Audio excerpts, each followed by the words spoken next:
રાજકોટ જિલ્લાના ઉપલેટા તાલુકાની અરણી ગામના ખેડૂતોનો ડુંગળીની નિકાસ બંધીને લઈને અનોખો વિરોધ। મફત ડુંગળી આપવામાં આવશે। અહીંથી ઉપલેટા લગીને અમે આવ્યા છે ડુંગળી વેચવા। 800 રૂપિયાની ડુંગળી આપણે વેચેલી હતી, કોઈ વેપારી લેવા ન આવ્યા, બધી જાજી ડુંગળી ઉગી ગઈ અને કોઈ લેવા ન આવ્યું નિકાસ બંધીને કારણે। એના હિસાબે ડુંગળી અમે અહીંથી ઉપલેટા લગીને વેચતા આવ્યા છીએ ખોબા મોટે।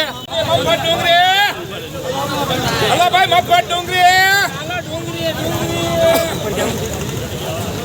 હલો ભાઈ, મફત ડુંગળી, મફત ડુંગળી, મફત ડુંગળી। જયેશ કુમાર ધીરેલાલ અકબરી, ગામ અરણી, તાલુકો ઉપલેટા, જિલ્લો રાજકોટ। આજે 7 તારીખે જ્યારે નિકાસબંધી પર પ્રતિબંધ નિકાસબંધી કરી ત્યાર પછી 700-800 રૂપિયામાં વેચાતી ડુંગળી આજે 200-300 રૂપિયામાં પણ લેવા કોઈ આવતું નથી।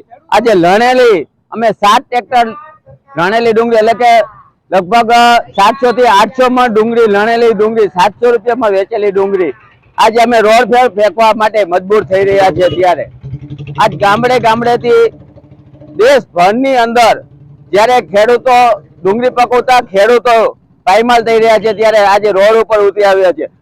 મજબૂરી છે ખેડૂતોની, કોઈ શોખ નથી, આ કોઈ રાજકારણ નથી, બરાબર છે। આવનારા સમયની અંદર જો આ નિકાસબંધી દૂર કરવામાં નહીં આવે તાત્કાલિક ધોરણે, આ કલાકની અંદર થાય તો 1.5 કલાક ન કરે એવી આ સરકાર ઉપર અમારી માગણી છે। અને જો આ નિકાસબંધી દૂર નહીં થાય તો આવનારા સમયની અંદર દિલ્હીની અંદર અમે લાખો ખેડૂતો ધરણા કરી અને દરેક સંસદની અંદર પ્રધાનમંત્રીના નિવાસસ્થાને અમે દેખાવ કરશું એવી અમારા ખેડૂતોની માગણી છે। આ મારી 7 વીઘાની ડુંગળી છે। 7 વીઘાની ડુંગળીમાં મેં 700 રૂપિયામાં દીધેલી હતી। એ સરકારે તાત્કાલિક નિર્ણય લીધો, નિકાસબંધી કરી હતી, ડુંગળી કોઈ લેવા ન આવ્યું। અમારું ડુંગળી લેવા ન આવ્યું એના માટે ડુંગળી બધી જો ઊંઘી ગઈને અમે નાખી દીધી અને એના માટે અમને આમ રોષ ચડ્યો કે ડુંગળી આપણી લેવા કોઈ ન આવ્યું। એટલે અમે અહીંથી ઉપલેટા લગીને અહીંથી 7 ટ્રેક્ટર મોકલ્યા તાલુકા વાઇઝ।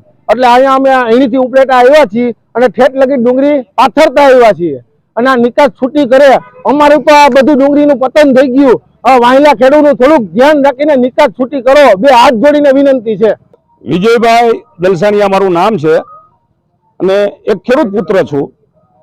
ખેડૂતના નાતે સરકારને એટલી વિનંતી કરીએ છીએ કે આજ અમારા ખેડૂતની પરિસ્થિતિ તમે જુઓ કે ઉગાડનારને કોઈ વસ્તુ મળે નહીં અને આવા ઓચિંતા નિર્ણય લઈએ કે ખેડૂતનો વેચેલો માલ વેપારી લેવા ન આવે। આવી પરિસ્થિતિમાં ખેડૂતને પૈડા ઉપર પાટું લાગે। એક તો પકાવવાનો ખર્ચો પ્લસ એને લણતરનો ખર્ચો, બધો ખર્ચો સાથે મળતા અને વેપારી લેવા ન આવે તો ખેડૂતની પરિસ્થિતિ શું થાય। અને અત્યારે આ કોઈ ધારાસભ્યો કે સંસદ સભ્યો કોઈ પણ એ ખેડૂતના દીકરા નથી, તે જેને ખેડૂતની વેદનાની ખબર હોય। ખેડૂતનો દીકરો રાજકારણ ક્યાં સુધી કરી શકે? વધીને ગ્રામ પંચાયત અને વધીને તાલુકા પંચાયત, બાકી જિલ્લા પંચાયત થી ઉપલા લેવલનું જે કઈ રાજકારણ છે એ ઉદ્યોગપતિ કરોડપતિના દીકરા બધા બેઠા છે। એને કોઈ ખેતીનો વિષય નથી અને ખેડૂતની શું પરિસ્થિતિ છે એને કોઈ ખ્યાલ નથી।